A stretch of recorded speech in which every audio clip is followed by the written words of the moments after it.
আসসালামু আলাইকুম, welcome to Yasmin recipes. আশা করি আল্লাহর রহমতে সবাই ভালো আছেন। আজকে অনেক ইজি ওয়েতে মাংসের শামি কাবাব বানাবো বা টিকিয়া বানাবো।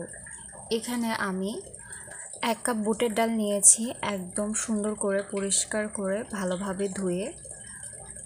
2টা দারুচিনি দিয়েছি, 1টা কালো এলাচ দিয়েছি এবং 2টা সাদা এলাচ দিয়েছি।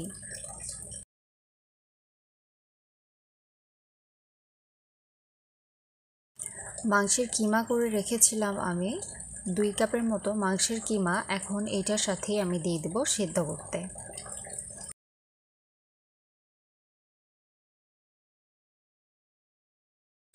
হাফ চামচ গুঁড়ো হলুদ দিয়ে পরিমাণ মতো পানি দিব। তারপর আমি সেদ্ধ করব যতক্ষণ ভালোভাবে মাংস এবং ডাল সেদ্ধ না হয়ে গেছে। তো ব্লেন্ডারে যদি ব্লেন্ড করেন তাহলে একটু পানি পানি রেখে আপনারা নামিয়ে নেবেন। আর যদি শিলনোড়ায় বেটে নেন তাহলে এইভাবে শুকনোভাবে নিয়ে নেবেন। আমি যেহেতু ব্লেন্ডারে ব্লেন্ড করব তাই একটু পানি পানি রেখেছিলাম। ব্লেন্ড করা হয়ে গেছে, দেখতে ঠিক এমন হয়েছে। আমার চ্যানেলকে অবশ্যই সাবস্ক্রাইব করে দেবেন। আমার ফেসবুক পেজ এবং ইনস্টাগ্রাম অ্যাকাউন্ট অবশ্যই ভিজিট করবেন।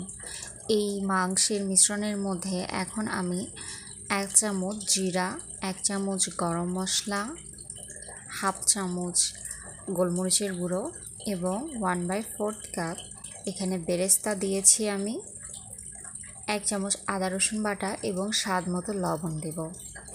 কাঁচামরিচ ছোট ছোট করে কেটে রেখেছিলাম, সেটাও এখন আমি দিয়ে ভালোভাবে মাখিয়ে নেব। আমি সামান্য একটু জয়ফল ও জয়ত্রীর গুঁড়ো দিয়েছি। এখন ভালোভাবে সব কিছু আমি মিশিয়ে নেব।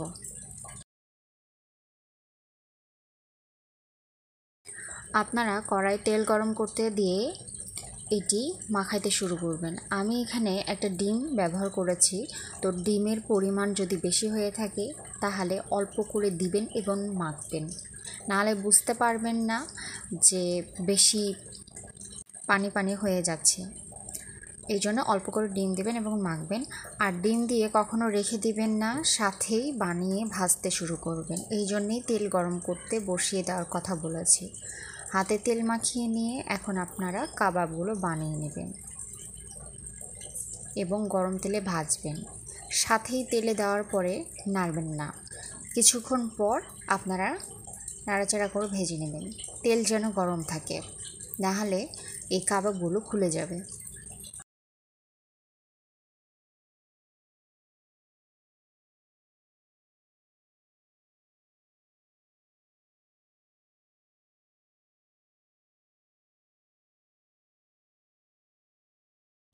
এক এক করে এইভাবে সবগুলো কাবাব আমার ভেজে নেওয়া হয়ে গেছে।